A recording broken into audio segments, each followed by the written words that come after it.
Ambassador Martin was trying to keep the evacuation going as long as possible to save the maximum number of Vietnamese.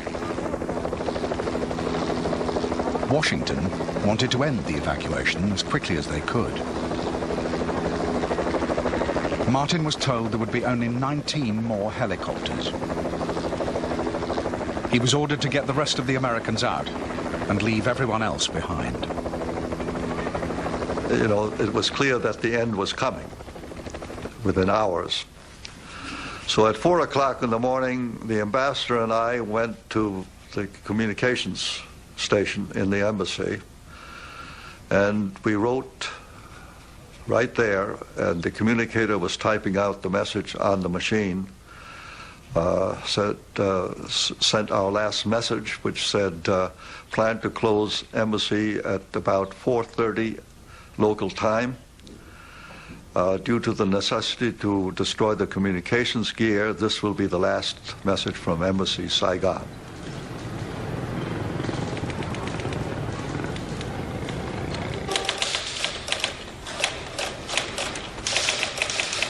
At about 4:30, a very peremptory order came in starting from the White House in Washington that the ambassador and remaining staff are to leave on the next helicopters.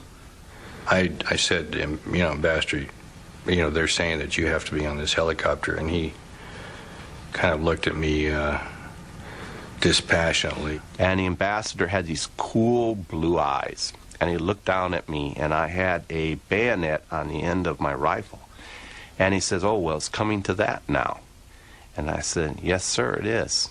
And he was just very cool and very quiet. He wasn't ruffled at all, still in his business suit, still in his business attire. He didn't put up any resistance, so I took him by the arm and, you know, helped him get across this parapet. He was carrying his dog, this little poodle, and so I took him by the arm and make sure he didn't blow away, you know, as we made our way onto this helicopter, and took him over and helped lift him up into it. And the other officers, you know, 3 or 4 of them followed, and that was it. I mean, you know, I just told the pilot, you've got the ambassador. And they left.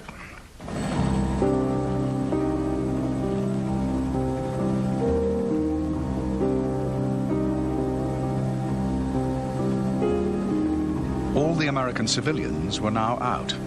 Only the Marines were left. Hundreds of Vietnamese were left behind inside the embassy compound. Felt maybe mad at the ambassador for not starting soon enough or getting enough of the people out earlier. I think there was a lot of resentment there at that time. With the ambassador gone, the Marines headed for the roof, from where they would be picked up by helicopter. They were followed by desperate Vietnamese, still hoping to be taken out. We barricaded the building on the first floor, and there were gates on every floor of the stairwell.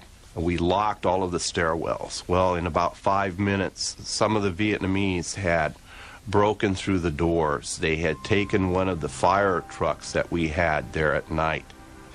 They took those vehicles and they smashed through the doors of the embassy.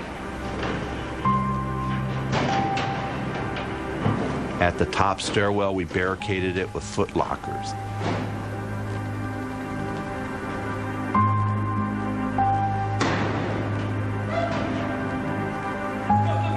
And then every once in a while, we would throw a little can of CS gas or something to try to clear the stairwell. And we just kept that barricaded up.